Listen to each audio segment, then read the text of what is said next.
In this video, we're going to go over Gareth Evans's article, The Causal Theory of Names.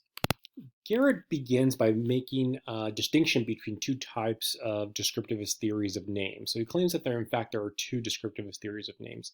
One of those, which he calls the description theory of speaker denotation, and the other one, which he calls the description theory of name denotation. So according to the theory of speaker denotation, a particular name on a given occasion of use denotes or refers to whatever object uniquely satisfies most or all of the descriptions that a speaker S would associate with the name. So in a particular occasion of use, a speaker uses a name, he associates a particular description or set of descriptions, and whatever object or entity satisfies those descriptions is the thing to which the name in question refers to.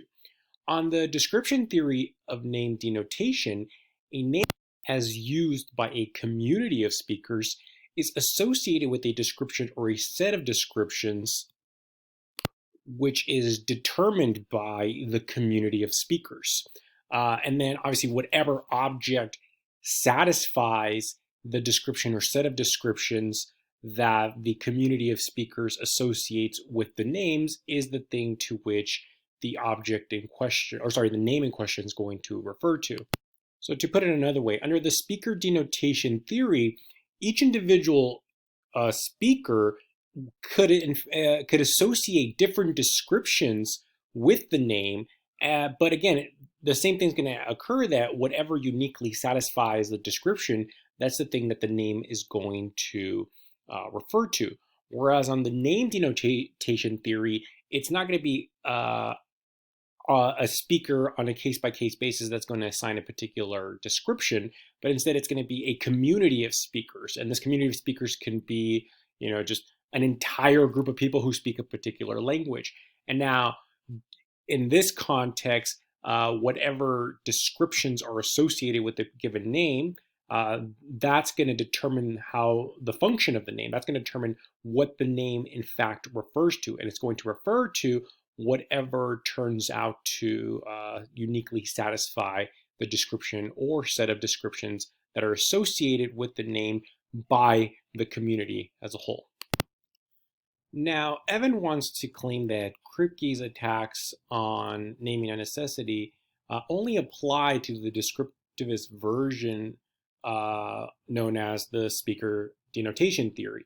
But in fact, it doesn't apply, or his criticisms don't apply to the theory of name denotation. According to Evans, the theory of name denotation is impervious or is able to circumvent the main criticisms that Kripke levies in naming and necessity. Now, the primary reason why Evans believes that Kripke's attacks only apply to the speaker's denotation theory are because he believes that the speaker's denotation theory depends on what he calls the philosophy of mind requirement, which more or less states that an individual S believes that X is F if and only if S has a certain description in mind that he takes to single out a certain F thing, and X is the only thing that fits the description in question.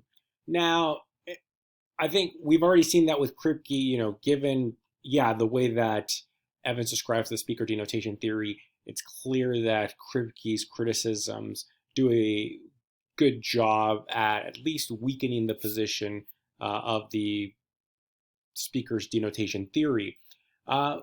But it's possible, and we could talk more about this later, it's possible that Evans's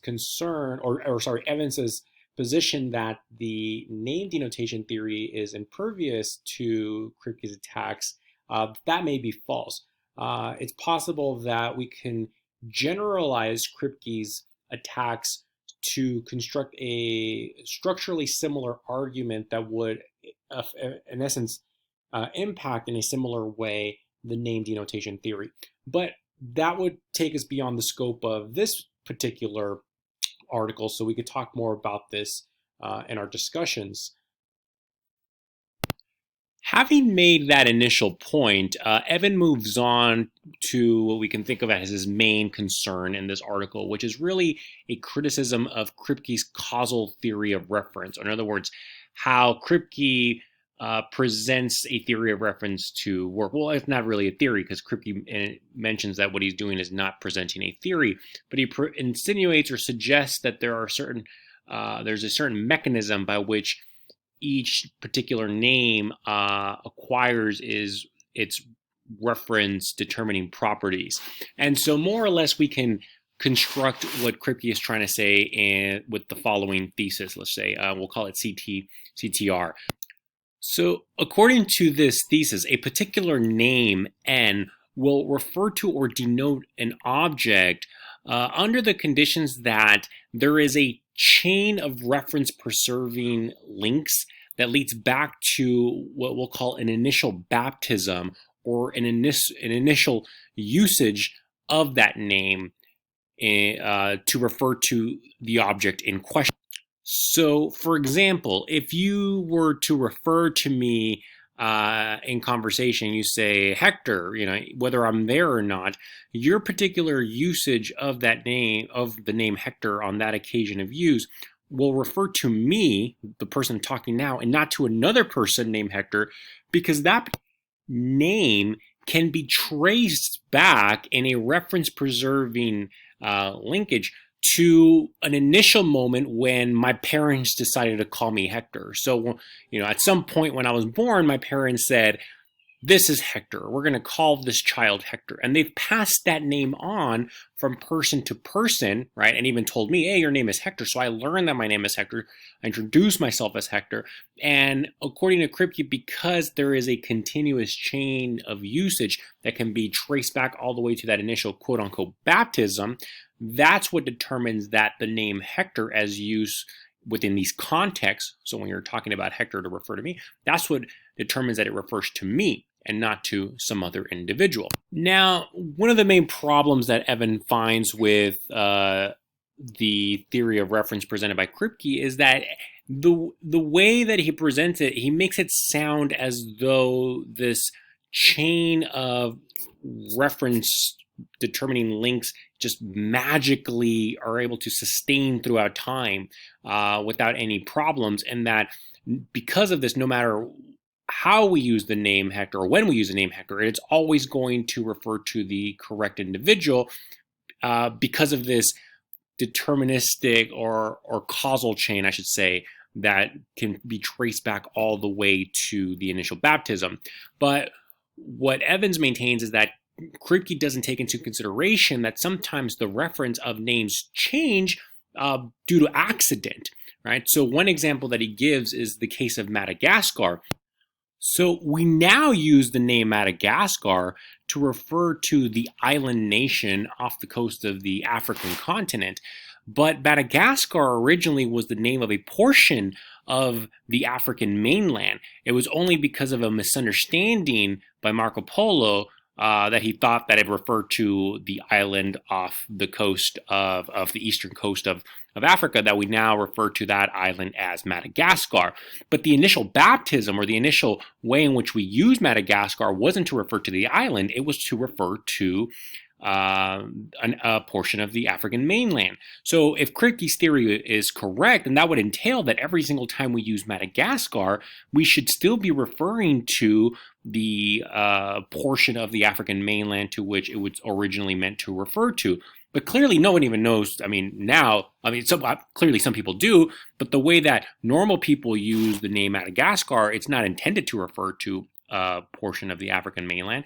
We use Madagascar to refer to the island nation off the eastern coast of Africa, right? So this seems to be a serious problem, or at least concerned with Kripke's original theory of reference.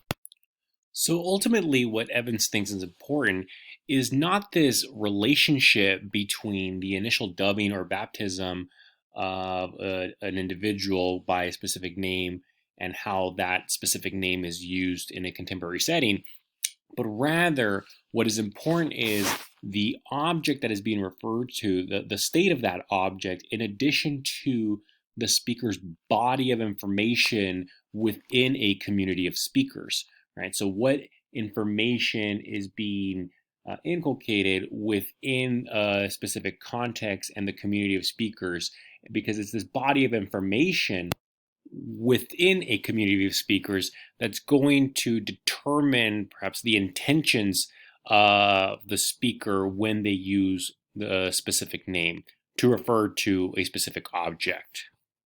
So ultimately, Evans' theory of reference can be thought of as a hybrid between Kripke's causal theory of names and something like a Freudian descriptivist account, where what Evans does is he thinks that a body or cluster of information or descriptions is important in determining what a particular name is going to refer to. However, it is the name, or sorry, the description that picks out an individual is not going to be done, is not going to be accomplished because that particular object uniquely fits the descriptive content in question. Rather, a name is going to refer to a particular object if the object is the source of the causal origin of the body of information that is associated with the name. In other words, the set of descriptions that is associated with the name in question. So in this way, again, Evans is able to adopt all of the virtues from descriptivism and Kripke's causal theory of names, and also avoid all of the shortcomings from these theories in order to create his own hybrid version of a reference theory, or a theory for how reference functions for proper names.